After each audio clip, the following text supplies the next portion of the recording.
Assalamualaikum warahmatullahi wabarakatuh. Perkenalkan kami dari kelompok 3. Nama saya Anita Opian dan teman saya Mariana.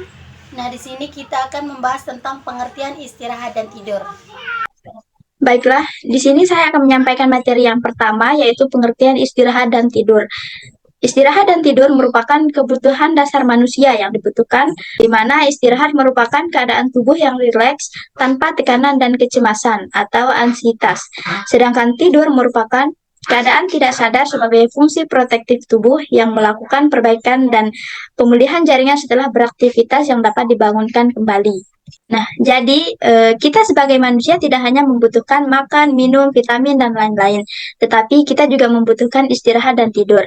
Istirahat dan tidur memiliki perbedaan, di mana istirahat merupakan keadaan tubuh yang rileks tanpa tekanan, dan pada keadaan ini kita masih bisa sadar sepenuhnya tentang keadaan di sekeliling kita. Sedangkan tidur merupakan keadaan tidak sadar, sudah jelas. Tentunya dalam keadaan tidur kita tidak menyadari apa yang ada di sekeliling kita. Dan keadaan ini berfungsi untuk melakukan perbaikan dan pemulihan jaringan setelah beraktivitas. Baik, yang selanjutnya yaitu fisiologi tidur. Fisiologi tidur merupakan pengaturan kegiatan tidur oleh adanya hubungan mekanisme cerebral yang secara bergantian mengaktifkan dan menekan pusat otak agar dapat tidur dan terbangun. Salah satu aktivitas tidur ini diatur oleh sistem pengaktifasi retikularis yang merupakan sistem yang mengatur seluruh tingkatan kegiatan susunan saraf pusat, termasuk pengaturan kewaspadaan tidur, menurut Hidayat 2018. Jadi, ketika kita tidur atau terbangun, otak kita akan diatur oleh sistem pengaktifasi retikularis. Bukan semau-mau kita untuk tertidur dan terbangun, tapi karena adanya hubungan mekanisme cerebral yang secara bergantian mengaktifkan dan menekan pusat otak agar dapat tertidur dan terbangun. Nah, yang selanjutnya itu jenis-jenis tidur. Di sini terdapat 2 jenis tidur, yaitu yang pertama pola tidur biasa atau NREM. Pola tidur biasa ini juga disebut NREM atau Rapid Eye Movement, gerakan mata tidak cepat. Dan yang kedua yaitu pola tidur paradoksikal atau REM. Pola tidur paradoksikal ini disebut Rapid Eye Movement atau gerakan mata cepat. Nah, maksudnya pola tidur biasa atau NREM ini merupakan tidur yang nyaman namun tidak pulas. Pada fase ini biasanya orang masih bisa mendengarkan suara di sekitarnya, sehingga dengan demikian akan mudah terbangun dari tidurnya. Fase ini biasanya berlangsung selama 20 hingga 40 menit, dan fase ini juga disebut sebagai periode transisi antara tidur ringan dan nyenyak. Kemudian pola tidur yang kedua yaitu paradoksikal atau REM merupakan fase terakhir dan terdalam dari tidur, dan disebut juga tidur nyenyak atau tidur bermimpi.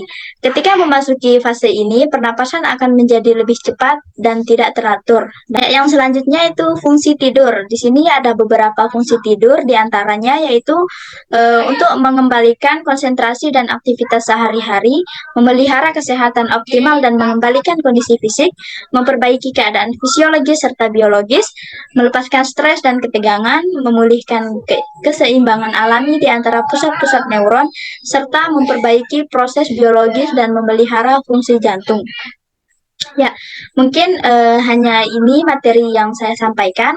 Materi selanjutnya akan disampaikan oleh teman kami, yaitu Anita Opian. Nah, yang selanjutnya itu faktor yang mempengaruhi istirahat dan tidur. Yang pertama itu status kesehatan. Nah, status kesehatan itu seperti seseorang yang kondisi tubuhnya itu sehat. Nah, itu juga memungkinkan ia dapat tidur dengan nyenyak. Nah, yang kedua itu lingkungan.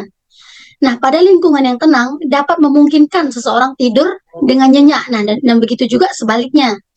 Yang ketiga itu stres psikologis. Nah, seperti cemas dan depresi. Itu juga dapat menyebabkan gangguan pada frekuensi tidur. Yang keempat itu diet atau nutrisi. Nah, apabila terpenuhnya kebutuhan nutrisi yang cukup dapat mempercepat proses tidur. Yang kelima, gaya hidup. Nah, seperti kelelahan dan juga dapat mempengaruhi pola tidur seseorang. Yang keenam itu obat-obatan. Nah, pada obat-obatan juga dapat mempengaruhi proses tidur. Contohnya itu seperti jenis golongan obat, seperti obat diuretik yang menyebabkan seseorang insomnia atau susah tidur. Nah, yang ketujuh, motivasi. Motivasi ini juga merupakan suatu dorongan atau keinginan seseorang untuk tidur yang dapat mempengaruhi proses tidur. Nah, yang selanjutnya itu gangguan istirahat dan tidur. Gangguan istirahat dan tidur ini yang pertama itu insomnia. Nah, pada insomnia ini seperti susah tidur yang bisa menyebabkan oleh gangguan fisik atau faktor mental seperti perasaan gundah atau gelisah. Nah, yang kedua, parasomnia. Nah, parasomnia ini seperti perilaku atau gangguan yang muncul saat seseorang tidur. Nah, contohnya itu seperti tidur berjalan atau tidur mengigau. Nah, yang selanjutnya itu hipersomnia. Hipersomnia ini seperti tidur yang berlebihan, nah terutama pada siang hari. Yang selanjutnya narkolepsi. Nah, narkolepsi ini seperti gelombang kantuk yang tak tertahankan, yang muncul secara tiba-tiba pada siang hari. Nah, gangguan ini disebut juga sebagai serangan tidur atau sleep time. Nah, yang selanjutnya itu apnea saat tidur. Kondisi ini terhentinya nafas secara periodik pada saat tidur. Nah, kondisi ini juga terjadi apabila pada seseorang itu yang merokok dengan keras. Nah, juga sering terjaga di malam hari dan juga bisa mengantuk berlebihan di siang hari. Yang selanjutnya itu deprivasi tidur. Nah, masalah yang dihadapi banyak klien atau akibat insomnia, nah ini penyebabnya dapat mencakup penyakit, stres, emosional, obat-obatan, dan gangguan lingkungan. Nah, yang selanjutnya enuresis. Nah, seperti kencing atau BAK yang tidak disengaja saat tidur, seperti mengompol. Nah, yang selanjutnya itu night terror. Nah, night terror ini seperti contohnya mimpi buruk. Sedangkan yang terakhir itu mendengkur. Nah, mendengkur ini seperti mengorok yang disebabkan oleh rintangan terhadap aliran udara dan mulut.